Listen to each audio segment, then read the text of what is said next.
दोस्तों नमस्कार, मैं अनुराग तिवारी। आप देख रहे हैं करेक्ट इंडिया न्यूज़। दोस्तों, क्या भारतीय जनता पार्टी राहुल गांधी के राजनीतिक करियर को समाप्त करना चाहती है?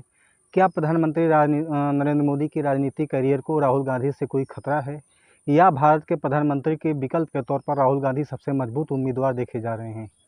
दोस्तों, सबसे पहले आप इस वीडियो को देखिए, फिर चर्चा करते हैं।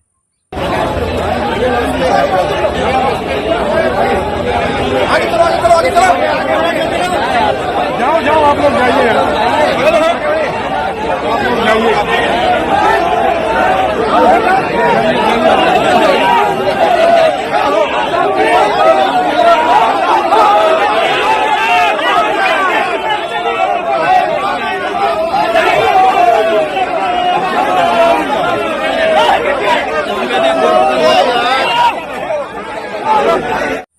इस भीड़ का हुजूम ये बता रहा है कि राहुल गांधी का स्वागत करने के लिए उनके हज़ारों कार्यकर्ता, उनके हज़ारों समर्थक सुल्तानपुर की एक अदालत में पहुंचे थे, जहां पर राहुल गांधी की पेशी होनी थी। राहुल गांधी का स्वागत करने के लिए उमड़े हज़ारों कार्यकर्ता राहुल गांधी के उम्मीदों पर काफ़ी खरा उतरने का प्रयास कर रहे थे। ये भीड़, ये जश्न ये बता रहा है कि राहुल गांधी का किस तरीके से स्वागत करते हैं, या उनका स्वागत हो रहा था जैसे वो मानो कि वो किसी रैली को संबोधित करने के लिए जा रहे हैं। लेकिन मामला 2018 का है, जहां पर राहुल गांधी एक प्रेस कॉन्फ्रेंस पर कथित तौर पर ये कहते हुए पाए गए थे कि उन्होंने कहा था कि भारतीय जनता पार्टी एक ऐसे व्यक्ति को अध्यक्ष बनाया है कि जिस पर खून करने का आरोप है। उनका यह प्रहार भारतीय जनता पार्टी के उस समय के अध्यक्ष तथा वर्तमान गृह मंत्री अमित शाह के ऊपर था। गृह मंत्री अमित शाह इस पर जो है उनके ऊपर केस नहीं करते हैं, उनके समर्थक, उनके कार्यकर्ता राहुल गांधी के ऊपर केस करते हैं। राहुल गांधी के ऊपर केस करने वाला व्यक्ति सुल्तानपुर का विजय मिश्रा, जो कि भारतीय जनता पार्टी का समर्थक है या उनका कार्यकर्ता है। दोस्तों, इससे पहले जो है राहुल गांधी के ऊपर एक केस और हुआ था, जो कि गुजरात के एक व्यक्ति ने किया था। आपको मालूम है, उस व्यक्ति के केस करने से राहुल गांधी की संसद सदस्यता खत्म हो गई थी। पूरा मामला राहुल गांधी की संसद सदस्यता खत्म करने वाला जो मामला था, उस पर राहुल गांधी ने मोदी और चोर वाली बातें हुई थी, जिस पर राहुल गांधी ने ये कहा था कि सारे मोदी लगभग चोर होते हैं। उनका प्रहार, या उनका जो है उस समय का प्रहार ललित मोदी, मेहुल चौकसी और विजय माल्या, नीरव मोदी के ऊपर था, और उसके बाद प्रधानमंत्री नरेंद्र मोदी के ऊपर था। इस पर गुजरात का कार्यकर्ता, भारतीय जनता पार्टी का कार्यकर्ता राहुल गांधी के ऊपर केस करता है, और परिणाम स्वरूप राहुल गांधी की संसद सदस्यता खत्म हो जाती है। इतना ही नहीं, राहुल गांधी का घर भी छीन लिया जाता है, उनका बंगला भी छीन लिया जाता है, और सबसे अधिकतम 2 वर्ष की सज़ा राहुल गांधी को दी गई थी, और जिसका परिणाम जो है उनको अगले 6 वर्षों तक चुनाव लड़ने से प्रतिबंधित करता था। सोचिए कितनी बड़ी साजिश राहुल गांधी के खिलाफ की गई थी। हालांकि परिणाम क्या हुआ, मामला सुप्रीम कोर्ट में गया। सुप्रीम कोर्ट ने फिर राहुल गांधी की संसद सदस्यता बहाल किया, और फिर से उनको जो है फिर से वो चुनाव लड़े, और लगभग भारत के 2 सीटों से प्रचंड बहुमत से वो जीते हैं, एक वायनाड से और एक उत्तर प्रदेश के रायबरेली से। तो इस तरीके का मामला राहुल गांधी के साथ हो रहा है। हालांकि राहुल गांधी सुल्तानपुर की अदालत में पहुंचते हैं, जहां पर समर्थक उनका जो है भारी स्वागत करते हैं, और फिर उनको अगली तारीख 12 अगस्त को दी गई है। लेकिन पूरा मामला आपके स्क्रीन पर, सबसे पहले दैनिक भास्कर क्या कहता है स्क्रीन पर। इससे पहले गृह मंत्री अमित शाह की मानहानि केस में राहुल गांधी सुल्तानपुर की एमपी एमएलए कोर्ट में पेश हुए। यहाँ उन्होंने बयान दर्ज कराए। जज से कहा, मैं निर्दोष हूँ, मेरे खिलाफ राजनीतिक साजिश हुई है, मैं सारे आरोपों से इनकार करता हूँ। मेरी और मेरी पार्टी की छवि को धूमिल करने के लिए आरोप लगाए गए हैं। राहुल गांधी करीब 16 मिनट तक कोर्ट रूम में रहें। 12 अगस्त को इस मामले में अगली सुनवाई होगी। तो ये दैनिक भास्कर का खबर है। लेकिन दोस्तों, सबसे बड़ी बात है कि राहुल गांधी जब उस समय के मोदी और चोर वाली बात कही थी, और जिसके तहत उनकी संसद सदस्यता खत्म हुई थी, तो उन्होंने इन लोगों पर केस ना करके, मतलब भारतीय जनता पार्टी के जो नेता हैं, वो जैसे गृह मंत्री अमित शाह हुए या प्रधानमंत्री नरेंद्र मोदी, दिलचस्प बात ये है कि ये लोग राहुल गांधी के ऊपर केस नहीं करते हैं। इनके जो समर्थक, इनके कार्यकर्ता केस करते हैं, चाहे वो गुजरात का वो व्यक्ति, और चाहे उत्तर प्रदेश का जो सुल्तानपुर में केस चल रहा है राहुल गांधी के यह व्यक्ति विजय मिश्रा। हालांकि इन सारे आरोपों राहुल गांधी पूरी तरीके से खारिज कर रहे हैं। वो कह रहे हैं कि ये हमारी तथा मेरी पार्टी की छवि को धूमिल करने का प्रयत्न है। आगे राहुल गांधी लगातार जो है ये लोगों से मिलते जा रहे हैं। ये देश की महिलाओं से मिल रहे हैं, ये देश की मोची से मिल रहे हैं, ये किसी तरीके से जो वंचित वर्ग के लोग हैं उनसे मिले हैं। लेकिन आगे जब इनकी कोर्ट में पेशी हुई, कोर्ट की पेशी के दौरान जब ये वापस दिल्ली के लिए लौट रहे थे, तो रास्ते में ये एक मोची से मिले।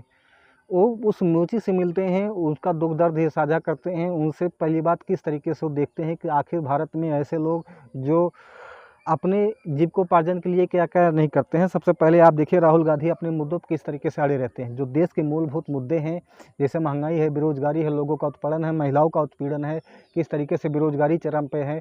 वो सबसे पहले नीट स्कैम में जो फंसे छात्र हैं, जो पर्चा लीक के मामले में नीट के विद्यार्थी, उनसे मिलते हैं। उनसे क्या मुलाकात होती है राहुल गांधी से, क्या चर्चा होती है आपके स्क्रीन पर। नीट वाले कौन है? इतने दिन से सर, इतने दिन से दिक्कत हो रही है, हम लोग बहुत पढ़ रहे हैं, क्या कर रहे मगर सोल्यूशन नहीं है। सोल्यूशन आपके मुताबिक क्या है? मेरे मुताबिक फिर से एग्जाम हो सर, एग्जाम हो वही सोल्यूशन है। यही सोल्यूशन है सर, बहुत बड़े स्तर पे यहाँ पे मतलब आपने कितनी बार लिया है नीट का एग्जाम? सर इस बार फर्स्ट अटेम्प्ट था सर, लेकिन अगर कितने वोट कितने आए? सर 621 आए सर। आपको क्या लगता है पेपर लीक हुआ है पूरा? जी सर, बिल्कुल बिल्कुल। Thank you. दोस्तों, राहुल गांधी लगातार लोगों से संवाद करते हुए चल रहे हैं। वो किसी भी रास्ते पे से किसी चौक चौराहे पर निकलते हैं, सबसे पहले लोगों से मिलते हैं, उनका दुख दर्द समझते हैं, कौन किस वर्ग से आता है इसका बहुत बड़ा कारण जो है वो नहीं समझते हैं। वो सिर्फ उनका मेन मुद्दा होता है कि व्यक्ति किस तरीके से अपनी जीविकोपार्जन के लिए क्या क्या प्रयत्न कर रहा है, भारत में लोग कितने परेशानियों का सामना कर रहे हैं। इन्हीं सब मुद्दों से लेकर वो लगातार लोगों से संवाद करते हुए चल रहे हैं।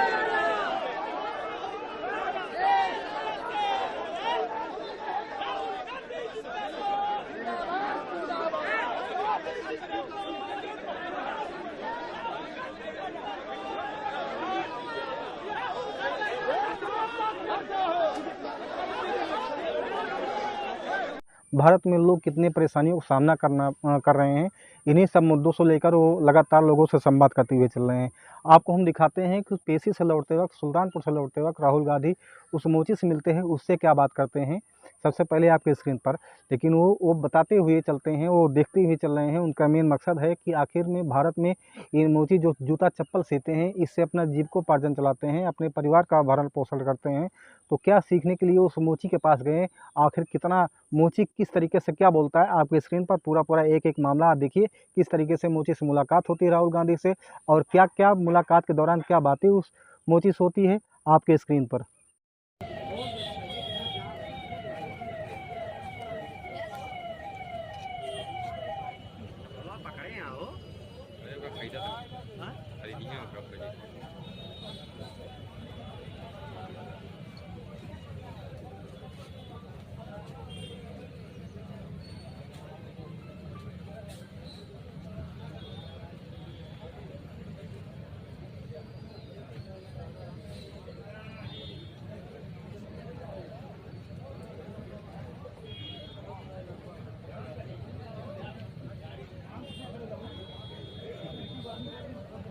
संसद सत्र के दौरान देश के किसान राहुल गांधी से मिलने की कोशिश करते हैं संसद के अंदर, लेकिन किसानों को अंदर जाने की अनुमति नहीं दी जाती है। सोचिए, देश के किसानों को अंदर जाने की अनुमति नहीं दी जाती है। नेताओं के लिए सदन के रास्ते खुले रहते हैं, लेकिन जो देश का किसान है, जो देश का भगवान कहा जाता है, जो देश का भरण पोषण करता है, उसको संसद में जाने की अनुमति नहीं मिलती। कारण सोचिए, आपके मैं ऊपर छोड़ता हूँ किस तरीके से किसानों के ऊपर ये जो है पूरा दोहरे मापदंड अपनाए जाते हैं। एक तरफ किसानों के लिए कहा जाता है किसान देश के भगवान होते हैं, देश की अर्थव्यवस्था की रीढ़ होते हैं, लेकिन उन्हीं किसानों को देश के अंदर राहुल गांधी से मिलने के लिए मना कर दिया जाता है। सोचिए, हालांकि राहुल गांधी संसद के बाहर जो है किसानों से मुलाकात करते हैं, उनके दुख दर्दों को समझते हैं और उनको आश्वासन दिलाते हैं कि आपका जो एमएसपी का मुद्दा है उसको हम संसद में पुरजोर तरीके से उठाएंगे। लेकिन क्या बात होती, सबसे पहले आप देखिए संसद के बाहर राहुल गांधी का किसानों से मुलाकात आपके स्क्रीन पर। गांधी जी से मिलने आए थे तो उन्होंने पूरी तरह हमारी बात सुनी है। जो एमएसपी लीगल गारंटी कानून जो हम बनाना चाहते हैं उसके ऊपर लंबी चर्चा हुई है। कांग्रेस पार्टी अथवा जितने भी इंडिया गठजोड़ के घटक हैं, इन्होंने विश्वास दिलाया कि हम सबसे बात करके जो किसानों और खेत मजदूरों के मुद्दे हैं देश की पार्लियामेंट में हम ज्यादा महत्वता देकर उसको पूरा कराने की कोशिश करेंगे। ये हमारी राहुल गांधी एक बात बहुत इम्पोर्टेंट विपक्ष के नेता मानयोग राहुल गांधी जी से हमारी हुई है। जो हरियाणा गवर्नमेंट ने हमारे किसानों के ऊपर जिस तरह का अत्याचार किया है, उसको इन्होंने हमारे साथ वायदा किया है कि जो हरियाणा गवर्नमेंट वही गोलियां चलाने वाले, वही मारने वाले, वही इन्वेस्टिगेशन करेंगे और वो कैसे इंसाफ देंगे, उसके ऊपर हमारी आवाज बनकर पार्लियामेंट के अंदर वो बात रखेंगे। प्रयास करेंगे कि हमें इंडिपेंडेंट वो इन्वेस्टिगेशन हो पाए, और उन्होंने ये भी हमारे साथ आप हरियाणा से बने। राहुल गांधी जी आपकी लड़ाई लड़ते रहे हैं, आपकी हक की लड़ाई संसद के राहुल जी बोल रहे हैं मैनिफेस्टो में एमएसपी विद लीगल गारंटी लिखा है, हमने पूरा उसका असेसमेंट किया है, वो किया जा सकता है। अभी मीटिंग की हमने, मीटिंग में हमने ये डिसाइड किया जो इंडिया गठबंधन के बाकी लीडर्स हैं उनसे हम ये डिस्कशन करेंगे और फिर सरकार पर दबाव डालने की कोशिश करेंगे कि legal guarantee, MSP legal guarantee Hindustan के किसानों को मिले। अब वो चर्चा चल रही है, वो उसके बारे में हम इंटरव्यू डिस्कस करके वो करेंगे। धन्यवाद। देश के किसान किस तरीके से दिल्ली के सड़कों पर बैठे आंदोलन कर रहे थे, उनकी मांग क्या थी? वो जो भारतीय जनता पार्टी या देश के प्रधानमंत्री नरेंद्र मोदी जी को जो 3 काले कानून थोपे गए थे किसानों के ऊपर, उसी की लड़ाई के लिए, उसी को समाप्ति के लिए देश के किसान दिल्ली के सड़कों पर आंदोलन कर रहे थे। और देश के जो नेता हैं या भारतीय जनता पार्टी के जो नेता हैं, किस तरीके से उन्हीं किसानों को क्या क्या गालियाँ देते थे। उनको कहते थे ये आतंकवादी हैं, ये खालिस्तानी हैं, ये देश विरोधी हैं, इनको बाहर से पैसा आता है, इस तरीके का आंदोलन चला रहे हैं। लेकिन फिर प्रधानमंत्री रहस्यमयी तरीके से उन काले कानूनों पर पूरी तरीके से विराम लगा देते हैं, उन काले कानूनों को ख़त्म कर देते हैं और यह कहते ख़त्म करते हैं कि शायद मेरी तपस्या में कोई कमी रह गई है, इसलिए जो है मैं इस काले कानून को ख़त्म करता हूँ। हालांकि इस पर गोदी मीडिया पूरी तरीके से किस तरीके से राहुल गांधी को घेरने का प्रयास करती है, आप देखिए आपके स्क्रीन पर। सबसे पहले गोदी मीडिया क्या बोलता है, न्यूज़ 18 इंडिया के पत्रकार अमन चोपड़ा के द्वारा क्या लिखा जाता है, स्क्रीन पर आपके। अमन चोपड़ा लिखते हैं, हमारे देश में किसान सिर्फ उनको माना जाएगा जो मोदी का विरोध कर रहे हैं, अगर नहीं तो कर्नाटक में 15 महीने में 1200 किसानों की आत्महत्या पर किसान हितैषियों का दर्द क्यों नहीं है। आज राहुल गांधी ने दिल्ली में किसानों से मुलाकात की, लेकिन इस पर चुप क्यों रहे हैं। सोचिए, इनका कहना है कि जो कर्नाटक में 1200 किसान आत्महत्या कर लिए हैं, उस पर जो है राहुल गांधी चुप क्यों हैं। और राहुल गांधी ऐसे किसानों से मिले हैं जो मोदी का विरोध करते हैं। मतलब जो देश के 750 किसानों की जो है शहादत हुई थी दिल्ली की सड़कों पर, वो मोदी के विरोध में, वो देश का विरोध कर रहे थे। मतलब आपकी इतनी गिरी मानसिकता है कि आप उन किसानों को, अगर वो मोदी की एक गलत नीतियों का विरोध कर रहे हैं तो वो देश का विरोध थोड़ी कर रहे हैं, और आप उनको देश विरोधी थोड़ी बोल पाएंगे, आप उनको आतंकवादी ऐसा थोड़ी बोल सकते हैं। ये देश के जनता कभी आपको माफ़ नहीं करेगी और देश का इतिहास में आपका नाम लिखा जाएगा स्वर्ण अक्षरों में कि उस देश की, उस समय के जो है आप किस तरीके से भाजपा समर्थित आप मीडिया कहलाते थे, या भारतीय जनता पार्टी का आप समर्थन करते थे। आपको मुखर होकर सवाल पूछना चाहिए। आपको पूछने की हिम्मत है कि नहीं उस समय 750 किसानों की जो आत्महत्या हुई थी या आत्महत्या किए थे या उनकी शहादत हुई थी, मौत हुई थी, उसका जिम्मेदार कौन है? आप प्रधानमंत्री नरेंद्र मोदी जी इससे इस तरीके से सवाल पूछ सकते हैं। हालांकि दोस्तों, CSDS का सर्वे आया है जहां पे देश के प्रधानमंत्री के तौर पर सबसे चर्चित नेता अगर किसी नाम आ रहा है तो राहुल गांधी आ रहे हैं। पिछले 3 पंचवर्षीय से प्रधानमंत्री की कुर्सी पर नरेंद्र मोदी जी विराजमान हैं, लेकिन CSDS का सर्वे ये बता रहा है कि अब प्रधानमंत्री की कुर्सी के लिए सबसे अच्छा उम्मीदवार कोई है तो राहुल गांधी है। ऐसा क्यों है? ऐसा इसलिए है क्योंकि राहुल गांधी लगातार लोगों से संवाद कर रहे हैं, वो मोचियों से मिल रहे हैं, वो पीड़ित महिलाओं से मिल रहे हैं, वो देश के किसानों से मिल रहे हैं जो कि MSP के लिए परेशान हैं। उनके ऊपर काला कानून थोप दिया जाता है भारतीय जनता पार्टी के नेताओं द्वारा या प्रधानमंत्री नरेंद्र मोदी के द्वारा। राहुल गांधी लगातार किसान व्यवसायियों से मिल रहे हैं।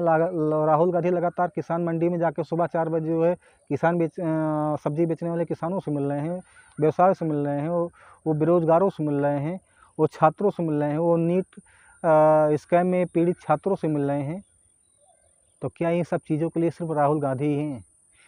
हालांकि मैं एक चीज़ कहना चाहता हूँ, जो राहुल गांधी कर रहे हैं ये देश का प्रधानमंत्री को करना चाहिए था, यानी प्रधानमंत्री नरेंद्र मोदी को इस चीज़ के लिए पूरी तरीके से जिम्मेदार माना जाना चाहिए। जो काम देश के प्रधानमंत्री को करना चाहिए वो आज विपक्ष का नेता राहुल गांधी कर रहा है, और इसीलिए CSDS का सर्वे ये कह रहा है कि नहीं, आप प्रधानमंत्री के तौर पर सबसे अच्छा नेता अगर कोई है तो राहुल गांधी है। हालांकि दोस्तों, प्रधानमंत्री नरेंद्र मोदी जी को क्या कहा जाए, और या भारतीय जनता पार्टी के नेताओं की जो नीति है, इस पर मुझे काफ़ी शर्म आती है और मैं खुद इस पे काफ़ी जो है परेशान रहता हूँ, या काफ़ी जो है मुझे दर्द है कि किस तरीके से आज विपक्ष के नेताओं को एक एक करके जो है जेल में बंद कर दिए हैं। तानाशाही पूरी तरीके से चरम पर है।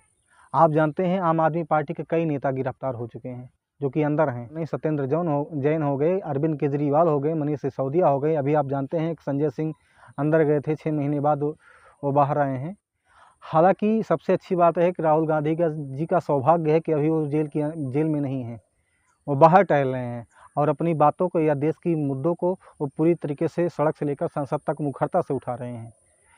तो इसीलिए CSDS का सर्वे प्रधानमंत्री के तौर पर राहुल गांधी को नंबर 1 का नेता बता रहा है।